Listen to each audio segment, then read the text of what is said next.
Welcome everybody. Welcome everybody. Episode 29. And please subscribe to the channel. We have today the amazing Claus Hessler. And we're going to start with Kira's question. Kira, your question, please. My question is, what do you think is missing from drum education today? What is missing from drum education? Very good question.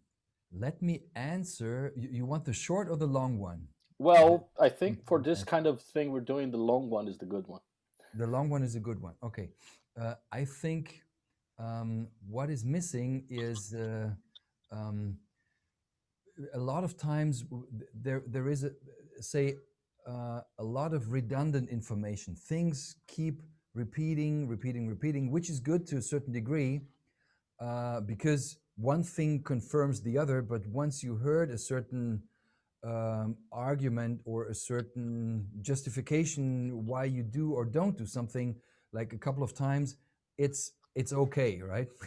At a certain point, it doesn't get any better. So redundancy is one problem. So getting rid of that would be something which I think is important. Also, I think still we are missing some kind of a more common thread that connects the values in terms of methodology and say common ground in terms of nomenclature, terminology that we all use and everybody understands the same when we say a certain word or a certain term. I think we are still missing that, and that is what, and both of that I'm trying to overcome in my teaching, trying to make people aware of what is profound and relevant, and trying to avoid conflicting information, and trying to avoid too much redundancy and repetition in what we do, simply to streamline a say educational process. This is Great.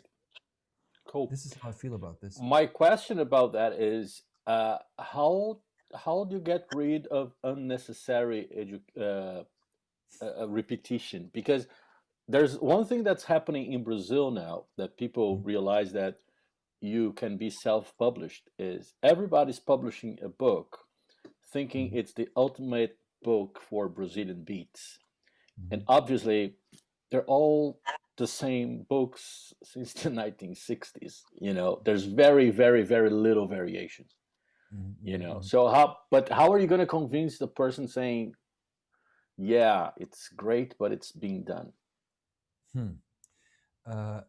Well, first of all, I would say possibly I am not the person to convince people if something is redundant or not. I mean, that's not how I look at myself. And but say, for instance, when I was making my choices for topics to write a book about, I would always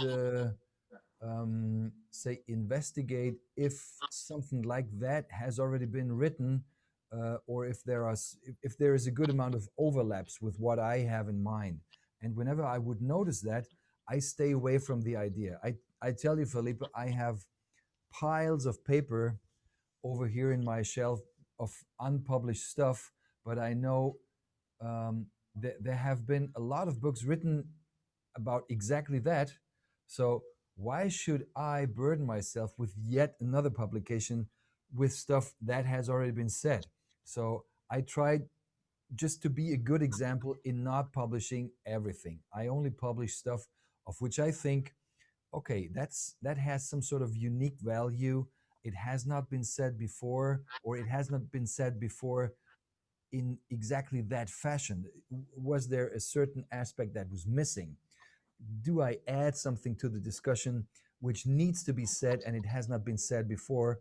That, I think, is something that each and every one should ask herself or himself before you put out a certain book. Cool. Yep. Absolutely.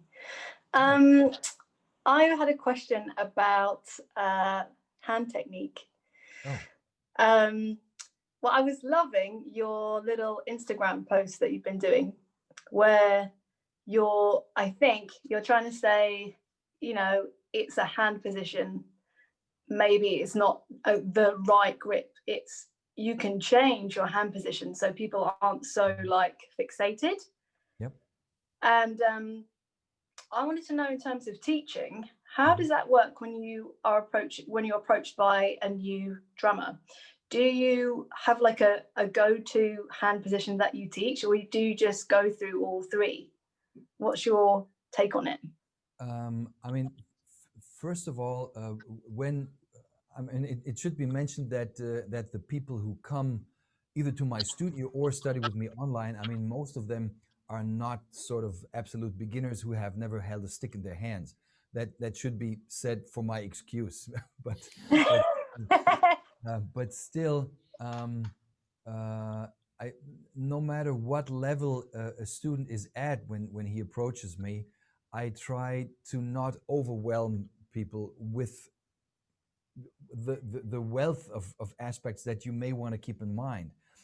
There has to be some sort of okay, let's try this sort of default way of how you would handle a stick in your hand. And that default position for me would be to take a stick, throw it, and catch it.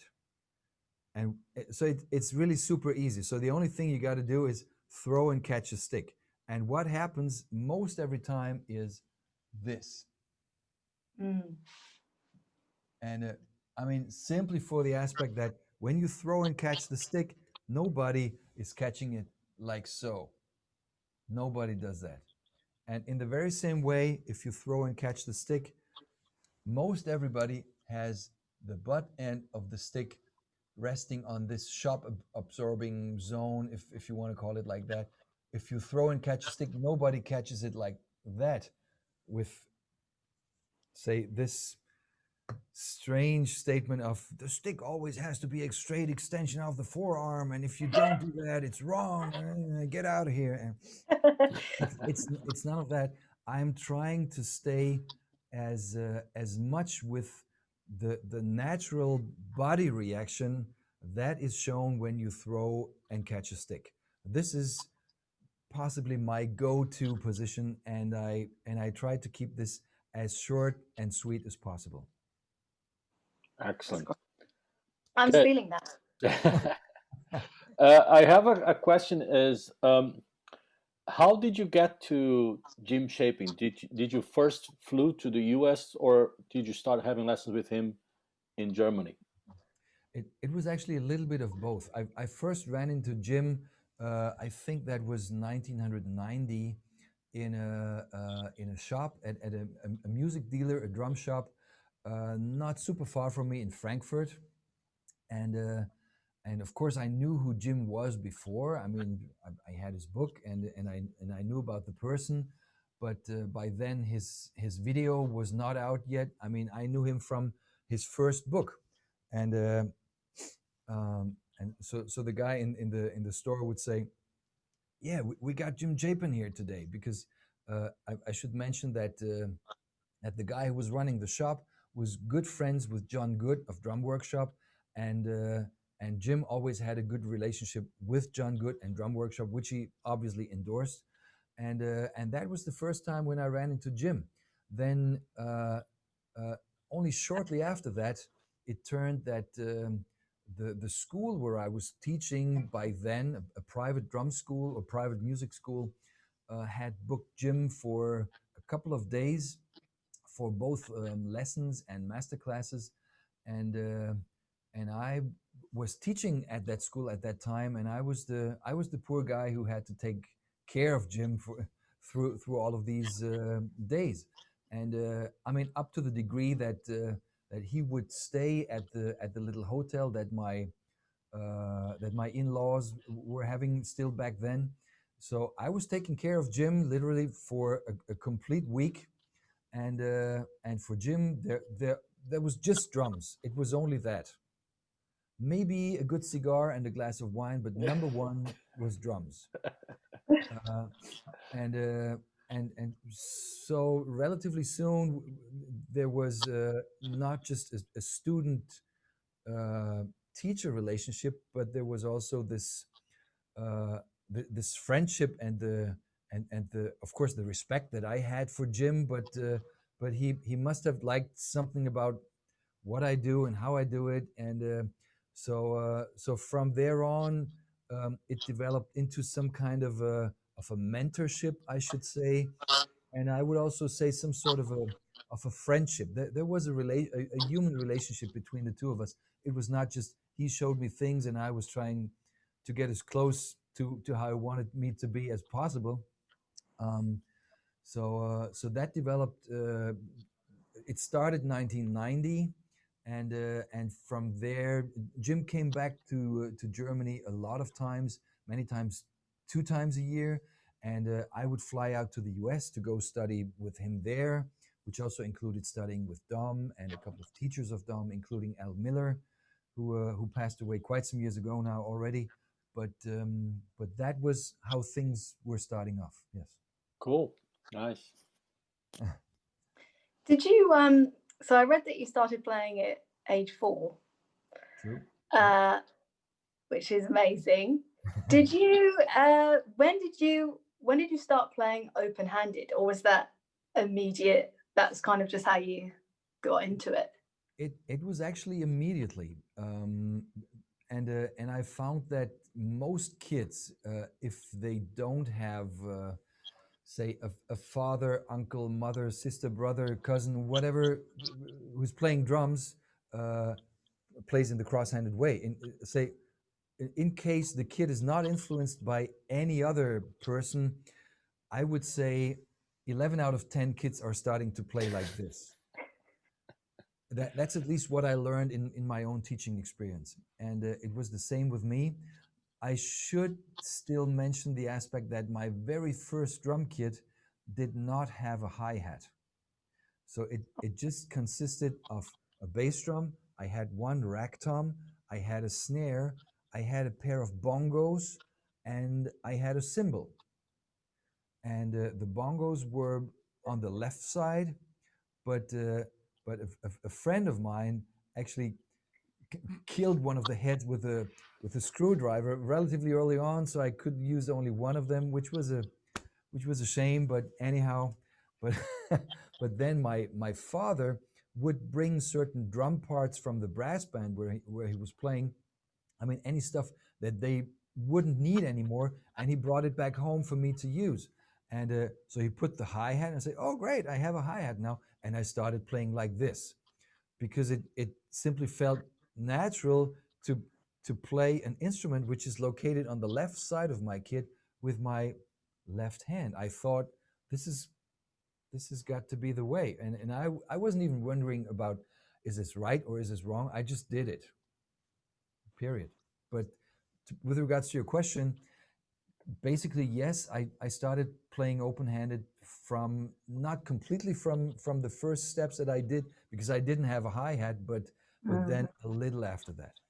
Okay. And when were you aware of other drummers playing open-handed? Good question. That only began somewhere around age of, let me think. I think I was 12. Good question. I don't think this is ever I don't think anybody has ever asked that before. And I know it because by then, both Billy Cobham and Lenny White were endorsing Tama drums. And my teacher brought like stickers and posters from Musikmesse, and they both had Lenny White and Billy Cobham. So I was asking my teacher, who are these guys? Cobham, Lenny White? I never heard of them. I mean, frankly speaking, I hadn't heard of too many drummers by then. But he was explaining to me, yeah, I mean, these two guys are really cool because they play like this. I said, whoa, that's interesting. So yeah, I'm going to have an eye on them, which kind of was a very interesting thing to learn for me at that relatively early point in time. Cool. Right. I wanted to actually ask you about the symbol that you helped create. Is that right? With it was a ride symbol. Is that right? It's two ride cymbals, yes. I forget the name. I usually have it written down on my phone. Yeah. Damn. Yeah. See why I have paper. See why I know. Next time. I was wondering your inspirations behind them and how they sound. I'd just like to know a little bit more, Yeah. gear wise. I mean, first of all, I mean it's two rides. It's called the garage ride or the garage ride. I'm not, would you say garage or garage? Garage. Garage. Okay. Okay. Um, Just it, just a timeout. The best ride symbol ever, bar none. I'm a Ah. huge fan. Since the first time I heard him playing that, I said I have to have it. Sorry to interrupt you, sir. Go ahead. I've got to hear it now. Got to have it.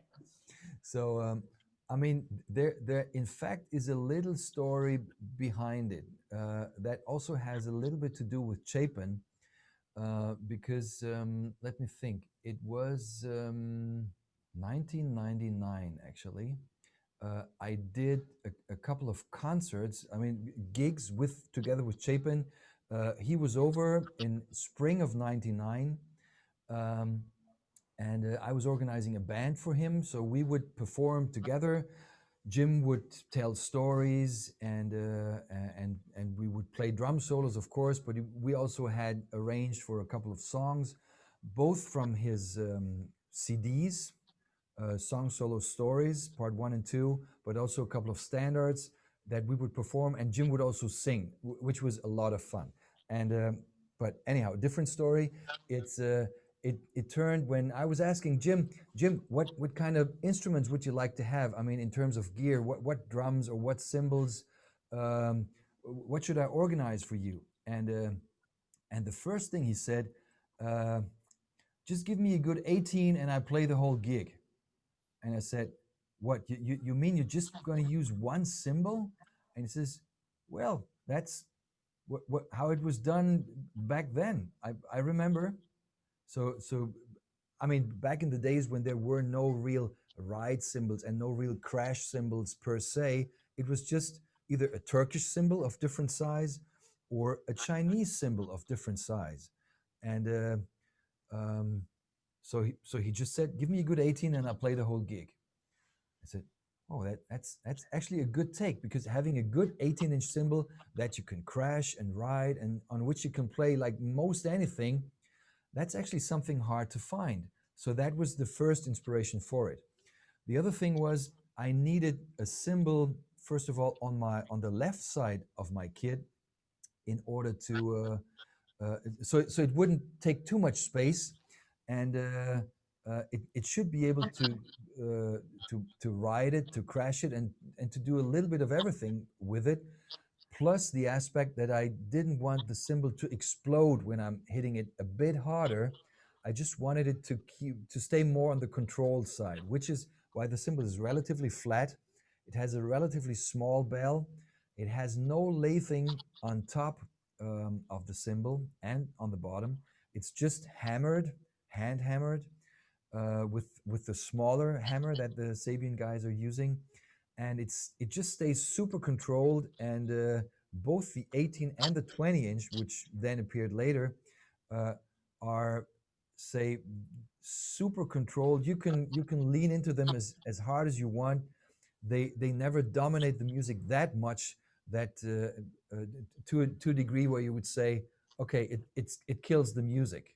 You can play it in most any area, and it still only changes sounds, but it doesn't change volume too much, which is, I mean, that one significant thing that I like so much about the garage ride, actually. Wow. And How and I long? Sorry. no, go ahead. I was just gonna say, and I do too. I was just wondering, how long did it take from like it being your idea to holding it in your hand? How long did that Oh, take? that's a good question. We were starting out with a cymbal in that fashion quite some years before I thought about suggesting it as an addition to the Sabian product palette, or the other way around. Before Sabian was suggesting, why wouldn't we make this a part of our product range? So the first cymbal I was experimenting with was based out of the so-called duo ride. I'm not super sure if that's still available with Sabian, but I think so. But I don't think that they still have the 18.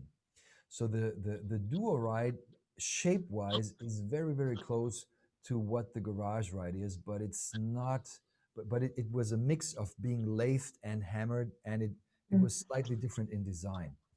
But then after a couple of prototypes, which both included hand hammering, different shapes, different versions of lathing and non-lathing, and all of that, I would say it took about, say, 2 years approximately. Cool. That, Yeah, it's a kind of a long process. Yeah. it really is. So we were shipping cymbals back and forth, and same goes now with an idea for garage crashes. So I have a couple of them already here that I'm playing every now and then, and it's still sort of I'm still sort of undecided about sizes and how the surface would look like if it's just hammered, or if it has some little degree of lathing, and the sizes are not really confirmed as we speak. And of course, COVID uh, came in between, and pretty much destroyed quite some of the plans, but it's still on the agenda. At this point, no idea when they will be out, because before they would be out, of course, I have to make a choice how they would look like, and how they would sound like, of course. But it's quite a long process, and you must keep in mind, with a cymbal, there's not a lot of things that you can do. A cymbal has to sound great, or in the supposed way, uh, from from the beginning. There's a lot of stuff that you can do to a drum. You can tune a drum, you can put different heads on it, you can muffle it, you can do a lot of things to a drum. With a cymbal, it's a different story. If a cymbal does not sound the way you want it to sound, there's actually not that much you can do. it's Okay. it's just a, it's just a hulk of a hunk of metal, and that's gonna be it then. Why garage ride, and why garage? Okay, uh, that was actually brought up by the then German distribution for Sabian, and the guy who used to take care for my stuff, that I still work together with Mapex. He would say, well, the place you're teaching out of, that's a garage, right? It used to be a garage. And I say, yes. So why don't we call it garage ride then? Because you played in your garage. This is where the symbol was born. And I say, well, good take. Let's do that. And that was pretty much it. I mean, he suggested that, so that process was super quick. It was just one email, and no extra brain from me included. It was just Frank's suggestion, and I went with it. Okay, cool. It's great. Now about your latest book that has been out for some years now. The Camp Duty Update, you say? Yes, Camp Duty Update. I was practicing the name in order not to forget, and then I forgot. Very cool. Camp Duty Update. So it's 1-1 between you and Kiara, right? Yeah, exactly. Very good. That's why we work together so well. How how the idea for the book came about? Because it's not only a rudiments book. There's history behind it, True. and Yes. and how long did the process took, and how easy it was to find information. Hmm. With regards to the first part of your question, I really can't tell exactly how long it takes or how long it took, I should say. Um, I I should mention that that my interest for rudiments and rudimental drumming was also also has a lot to do with Chapin, because he was a big fan of it, obviously, and with Jim being a student of Sanford Moeller, who was big time into rudimental drumming and who already and who also built he also made drums, actually, which not that many people know. um, there was quite some interest from my side into that whole topic. Uh, so, I mean, just from a standpoint of, okay, my mentor totally digs rudiments and he has tons of stories to tell about that topic. So I gotta like this too. it was it was pretty much that mechanic. Let's say. So a lot of information was collected relatively early on, uh, where I still had no idea or no intention at all to write a book about that. That was number one. So with that in mind, I really can't tell how far that story goes back. Um, but let's say the final steps of putting things together, when I was aware of, okay, this will be a book, took me, let's say, about 2 to 3 years, I think. It was around that. And with regards to the to difficulties in finding information, some stuff was very easy to find, some stuff was very hard to find, and some stuff I'm still looking for. It's a little bit of the three of them. Okay. Yeah. I'm wondering whether you are still practicing someone of your ability, and what exactly that is.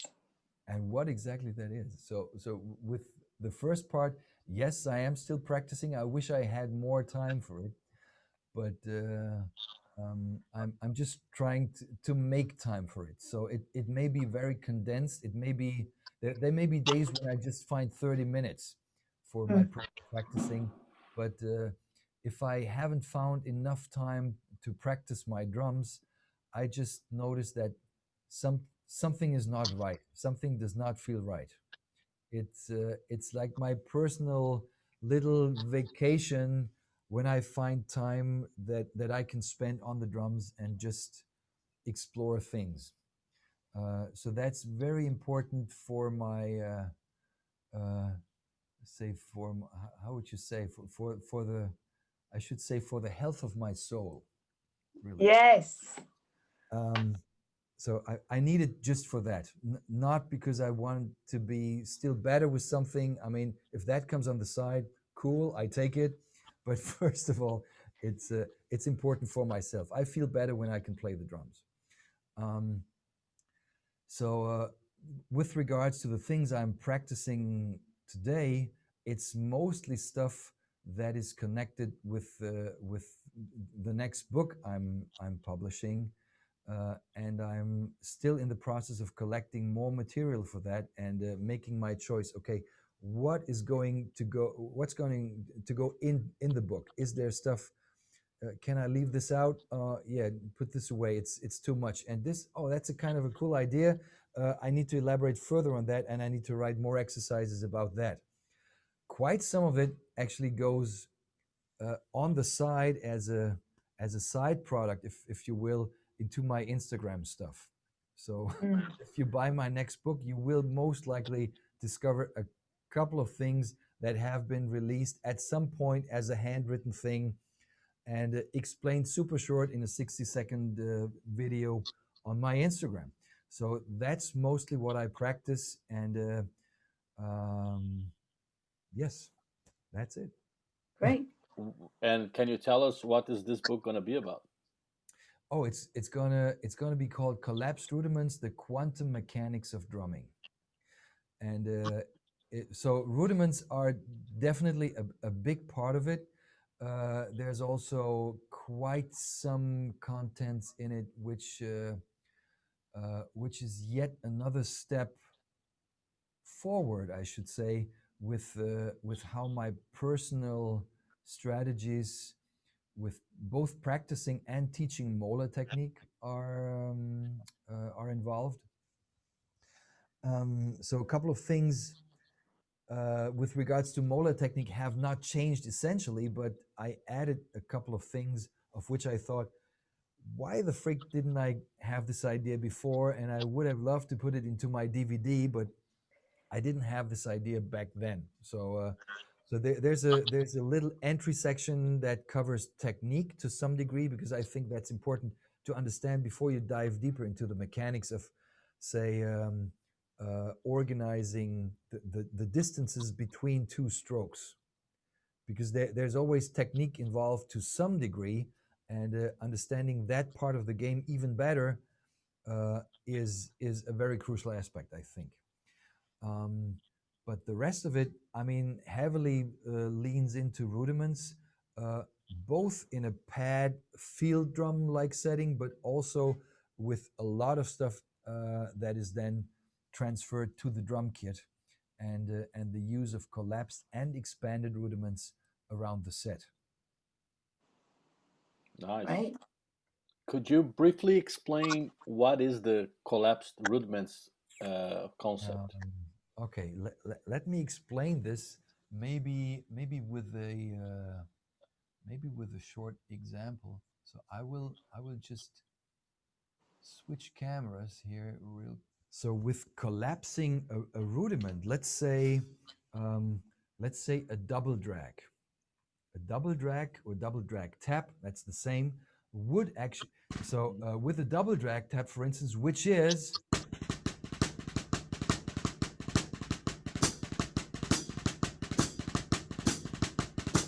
right? It would be that phrase at a somewhat medium tempo. If I expand the structures of that pattern, meaning to give each of the strokes even distances, I move from here towards, and playing that in sequence really allows for some bizarre things, because if I make a combination of that,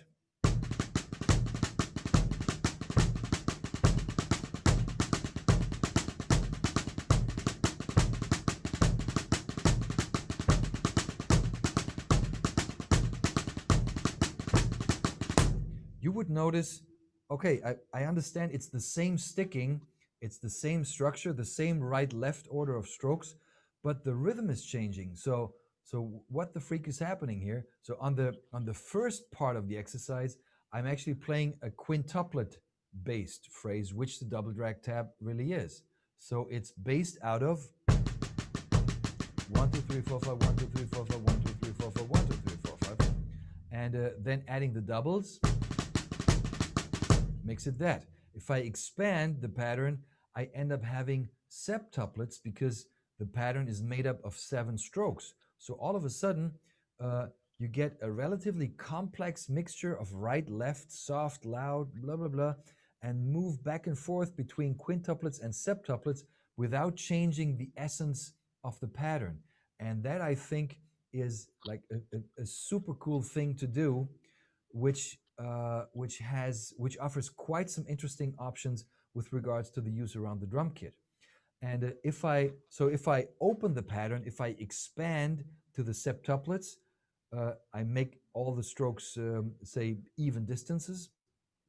If I move back to the double drag tap in its original setting, I collapse the pattern. I kind of fold it together, uh, which pretty much explains the concept. Um, so that actually is, in a nutshell, what the idea is about. Let's say. Cool. Excellent. That is awesome. It sounds When's the book out then? You have to buy the Camp Judy update first. Fine. Yeah, I mean, I have no idea when that's going to be. So I'm putting this out together with my dear friend Dom Famularo. It's going to be out with Wisdom Media, and so that's the framework for it. And it will, of course, have a couple of or some sort of video footage that goes along with it. It will for sure not be a DVD, because nobody still these days has a DVD player, right? So there's got to be other ways to take care of that. But that's at least what the plan is. Cool. So, Excellent. Great. Yeah. Well, Mr. Hessler, thank you very much for your time. It was amazing. The when you showed the exercise was the cherry on top of the cake. That was really, really, really, really nice. And well, that's it. Thank you very much. Thank you so much. Love that. You're super welcome. See you next time around, I hope. Yeah, cool. Yeah. Thank you. Bye-bye. Thanks. Bye-bye. Bye.